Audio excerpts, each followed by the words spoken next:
এবার খোদ যুব তৃণমূল নেতার নাম উঠে এলো গ্রুপ সি চাকরি বাতিলের তালিকায়। উত্তর দিনাজপুরের হেমতাবাদের যুব তৃণমূল নেতা শামসুর রহমান ছঘরা হাই স্কুলে গ্রুপ সি পদে কর্মরত ছিলেন, কিন্তু চাকরি বাতিলের তালিকায় দেখা গেল তার নাম। তৃণমূলের একনিষ্ঠ কর্মী হয়েও এই ঘটনা ঘটায় চাঞ্চল্য এলাকায়। গ্রুপ সি চাকরি বাতিলের তালিকায় উত্তর দিনাজপুরের হেমতাবাদের যুব তৃণমূল নেতার নাম উঠে আসায় চাঞ্চল্য। তালিকায় 551 নম্বরের নাম আছে শামসুর রহমানের। হেমতাবাদের সমসপুর এলাকার বাসিন্দা শামসুর ইটাহার ব্লকের ছয়ঘরা হাই স্কুলে গ্রুপ সি পদে কর্মরত ছিলেন। তিনি হেমতাবাদের বিধায়ক তথা শিক্ষা প্রতিমন্ত্রী সত্যজিৎ বর্মনের ঘনিষ্ঠ বলে পরিচিত। একাধিকবার তৃণমূলের তাবড় তাবড় নেতা নেত্রীদের সাথেও এক মঞ্চে দেখা গেছে। গ্রুপ সি চাকরি বাতিলের তালিকায় ওই নেতার নাম আসায় চাঞ্চল্য ছড়িয়েছে। এ বিষয়ে শিক্ষা প্রতিমন্ত্রী সত্যজিৎ বর্মন অবশ্য শামসুরকে তার ঘনিষ্ঠ নয় এবং তবে সে তৃণমূলের সৈনিক বলে দাবি করেন। শামসুর রহমান আমার ঘনিষ্ঠ বললে ভুল হবে, ও তৃণমূলটা করে, ও তৃণমূলের একজন সৈনিক।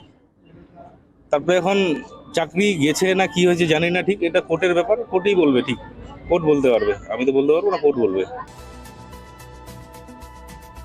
এদিকে বিজেপির জেলা সভাপতি বাসুদেব সরকারের বক্তব্য, শামসুর তৃণমূলের বাহুবলী, শিক্ষা প্রতিমন্ত্রীর সঙ্গী, তিনি চাকরি চুরি করবেন এটাই স্বাভাবিক বিষয়। তৃণমূলের যুব নেতা এটা দ্বিতীয় পরিচয়। প্রথম পরিচয় হচ্ছে তিনি সেই এলাকার বাহুবলী সমাজ বিরোধী বলে পরিচিত, আর তিনি শিক্ষা প্রতিমন্ত্রীর রাইট হ্যান্ড, যার ফলে তিনি ওইখানকার যুব তৃণমূলের নেতাও বটে। আর তিনি চাকরি চুরি করবে মন্ত্রীর মাধ্যমে, তৃণমূলের নেতা মন্ত্রীর মাধ্যমেই, এটাই স্বাভাবিক। আর সেই স্বাভাবিকতার খেসারত বাংলার শিক্ষিত বেকার ছেলেমেয়েরা দিচ্ছে। তৃণমূল এবং চোর চুরি করা এটা সমর্থক শব্দ হয়ে গেছে, চোর এবং তৃণমূল। তো চাকরি চুরি করা, তাদেরকে সুবিধা পাইয়ে দেওয়া সমাজ বিরোধীদেরকে, এটা তৃণমূলের মন্ত্রীদের বিভিন্ন সময়, কোনো মন্ত্রী এখন শিক্ষামন্ত্রী জেলে, তৃণমূলের বড় বড় নেতা এখন দিল্লিতে ইডির হেফাজতে, একের পর এক সব নাম আসছে।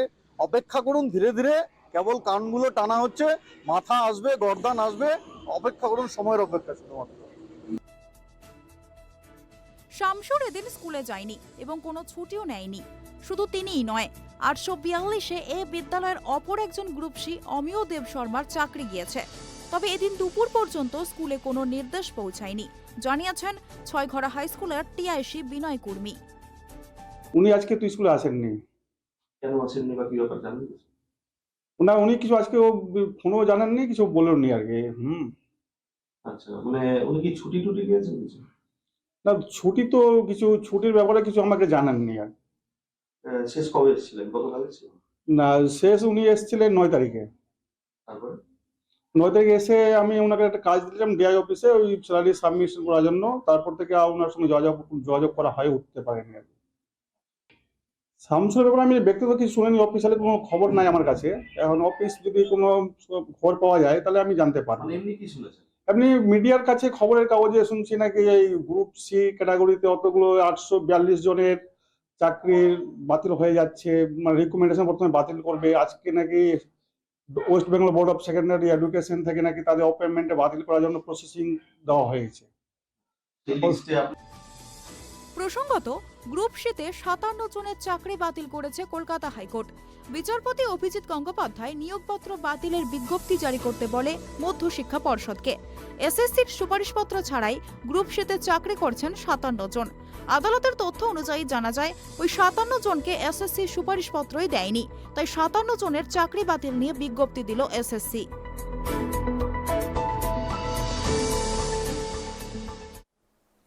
গোড়ায় গন্ডগোল, ঘুরে ফিরে তৃণমূলের নামই কিন্তু উঠে আসছে, অর্থাৎ শাসক দলের নামই কিন্তু উঠে আসছে নিয়োগ দুর্নীতি মামলায়।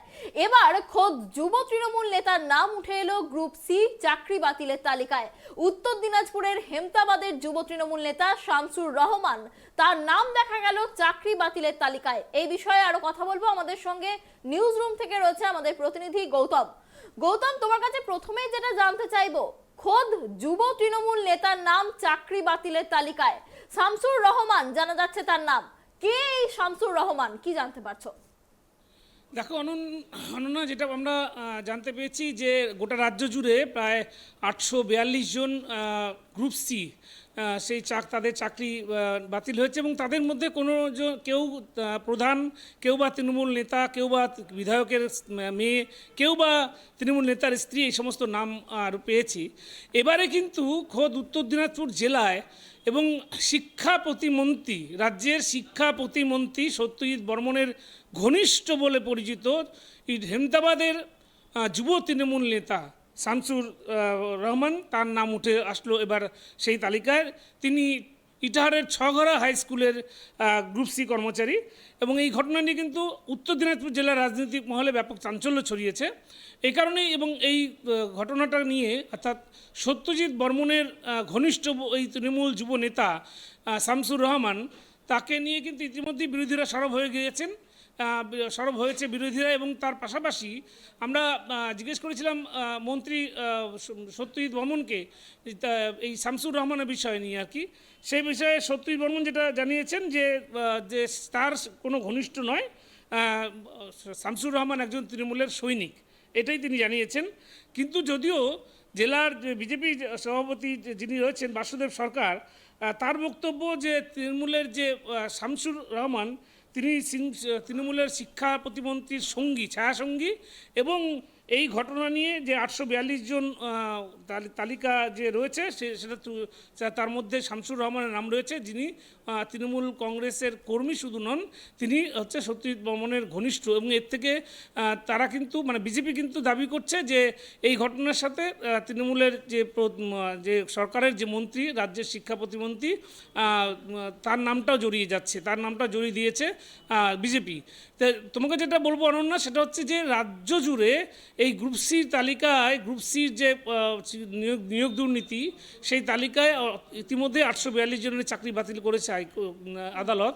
এবং সেই তালিকায় এবারে উত্তর দিনাজপুর জেলার নাম উঠে এলো। এবং উত্তর দিনাজপুর কোন জায়গা না, উত্তর দিনাজপুর জেলা না, রাজ্যের যিনি শিক্ষা প্রতিমন্ত্রী, যার কেন্দ্র হচ্ছে হেমতাবাদ বিধানসভা কেন্দ্রের বিধায়ক, তারই ঘনিষ্ঠ শামসুর রহমান এই ঘটনার সাথে যুক্ত এবং তার চাকরি গেছে। এবং এই বিষয়ে আমরা সরাসরি গেছিলাম ছয়ঘরা স্কুলের যে টিচার ইনচার্জ রয়েছেন, তার কাছেও গেছিলাম আমরা। আর তিনিও যেটা জানিয়েছেন যে তার কাছে ইতিমধ্যেই চিঠি চলে এসেছে এবং তিনি বিষয়টি নিয়ে অবগত রয়েছেন এবং তাকে অবগত করা হয়েছে যে এই নিয়োগ দুর্নীতি এবং এই নিয়োগ বাতিল করা হয়েছে।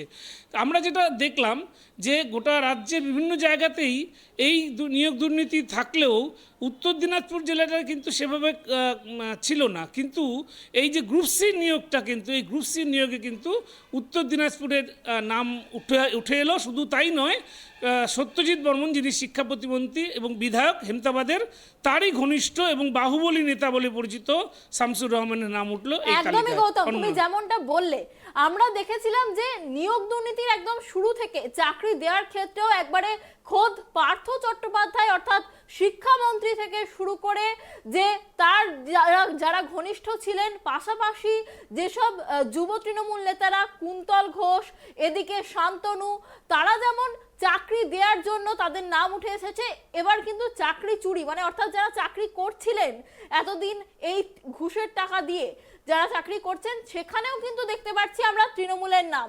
অর্থাৎ নিয়োগ দুর্নীতিতে কিন্তু আপাদ মস্তক তৃণমূলের নাম জড়িয়ে যাচ্ছে, দু একটি ব্যতিক্রম ছাড়া। এটার কতটা প্রভাব পঞ্চায়েত ভোট বাক্সে পড়তে পারে বলে মনে করছো? দেখো না, এই যে তৃণমূল কংগ্রেসের সরকার, অর্থাৎ এই সরকার যে নিয়োগ করেছে, অর্থাৎ শিক্ষক নিয়োগ থেকে শুরু করে গ্রুপ সি পদ নিয়োগ এবং গ্রুপ ডি নিয়োগ, এই যে নিয়োগগুলো করেছে সরকার, সেই নিয়োগের ক্ষেত্রে কিন্তু ব্যাপক দুর্নীতি হয়েছে, তার প্রমাণ ইতিমধ্যেই মিলেছে।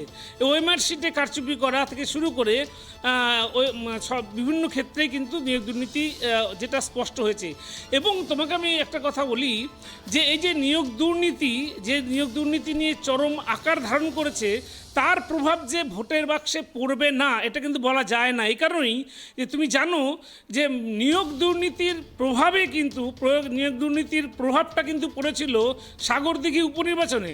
কেন সাগরদিঘি উপনির্বাচনে কিন্তু কংগ্রেস প্রার্থী বাইরন বিশ্বাস তিনি জিতেছিলেন, কারণ বাইরন বিশ্বাস তার যেখানে জেতার কথা না সেখানে শাসক দল তৃণমূল কংগ্রেসের দুবারের বিধায়ক ছিলেন এবং তার মৃত্যুতেই সেখানে ভোট হয়েছিল। অনেক ধন্যবাদ গৌতম তোমাকে আমাদের সঙ্গে থাকার জন্য।